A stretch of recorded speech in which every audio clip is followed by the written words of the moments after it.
Guys welcome back to my channel. So చూసారు కదండి, మునగాకైతే వర్షాలకి చాలా అంటే చాలా ఫ్రెష్గా ఉంది అండ్ అలాగే లేతగా ఉంది.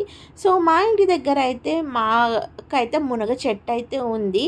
సో నేను వచ్చేసి మునగాకులను అయితే తెంపుకొని మునగాకుని మంచిగా రిల్లేసి ఒక మంచి కవర్లో అయితే వేసుకున్నాను. సో ఇది వచ్చేసి నేను మా మమ్మీ వాళ్ళ ఇంటికి వెళ్ళినప్పుడు అయితే తెచ్చుకున్నాను. సో మునగాకు చూసారు కదండి ఎంత అంటే ఎంత ఫ్రెష్గా ఉందో. సో ఈరోజైతే మునగాకు పొడి అయితే చేద్దాం అనుకుంటున్నాను. సో మునగాకుతో పాటు మనం కరివేపాకు కూడా యాడ్ చేయాలి. సో మునగాకు అండ్ కరివేపాకు రెండు కలిపి పొడి అయితే చేస్తున్నాను.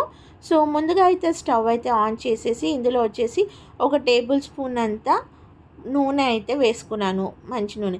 సో నూనె వేడయ్యాక ఇందులో వచ్చేసి ఒక కప్ అంతా మినప్పప్పు, ఒక కప్ వచ్చేసి శనగపప్పు అండ్ ఒక స్పూన్ వచ్చేసి జీలకర్ర అండ్ ఒక స్పూన్ వచ్చేసి ధనియాలు. సో ఇవంతా కూడా వేసి మంచిగా వేయించుకోవాలి. కొద్దిగా మనకి పచ్చివాసన పోయి కలర్ అంతా చేంజ్ అయ్యే అంతవరకు అయితే ఇవంతా మంచిగా వేపుకోవాలి.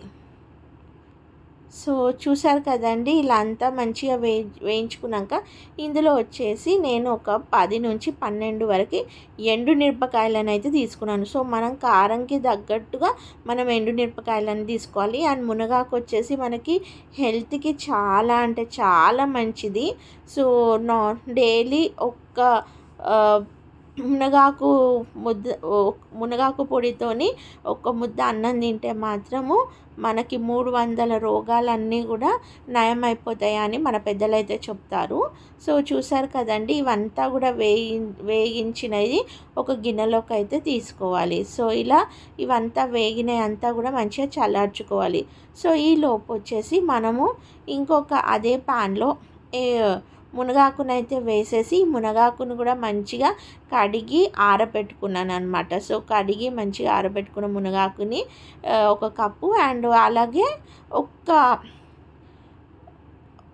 ఒక హాఫ్ కప్పు అంతా కరివేపాకునైతే తీసుకున్నాను. సో మనకి మునగాకు క్వాంటిటీ అనేది ఎక్కువ ఉండాలి, కరివేపాకు కొంచెం తక్కువ ఉండాలి. సో తీసుకున్నాక ఇవన్నీ కూడా మంచిగా వేయించుకొని ఇలా వీడియో క్లిప్పింగ్లో చూసిన విధంగా ఈ మునగాకు అంతా కూడా వేగిపోవాలి అండ్ చేతికి ఇలా పట్టుకోగానే నలిగిపోయేటట్టు ఉండాలి. సో ఇప్పుడు వచ్చేసి మనం ముందుగా సిద్ధం చేసుకున్న పప్పులు ఏవైతే ఉన్నాయో అండ్ పచ్చిమిర్చి ఉందో దీన్ని వచ్చేసి మంచిగా గ్రైండ్ చేసుకోవాలన్నమాట. సో ఎండు మిరపకాయలు, మినపప్పు, శనగపప్పు, ధనియాలు, జీలకర్ర ఇవంతా మంచిగా కోర్స్గా గ్రైండ్ చేసుకోవాలి. సో ఇదే గ్రైండ్ చేసుకున్న దాంట్లో మనం మునగాకు కూడా వేసేసుకొని దీన్ని కూడా ఒక 2-3 పల్స్ ఇచ్చుకోవాలి అన్నమాట. సో ఇక్కడ చూసినట్టయితే మునగాకుని పొడి కూడా మంచిగా ఒక 2-3 పల్స్ అయితే ఇచ్చి గ్రైండ్ చేశాను.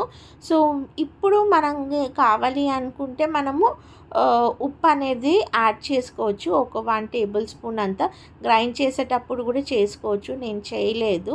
సో నార్మల్గా లేదు అంటే మనం తినేటప్పుడు కూడా ఉప్పు అనేది లైట్గా జీలకరించుకొని తింటే సరిపోతుంది, లేదా ఉప్పు లేకున్నా కూడా పర్లేదు. సో చూసారు కదండి, ఎంతో రుచికరమైన మునగాకు పొడి అయితే రెడీ అయిపోయింది. అండ్ మీ కనుక నా వీడియో నచ్చినట్టయితే please like, share and subscribe to my channel. Thank you for watching our video.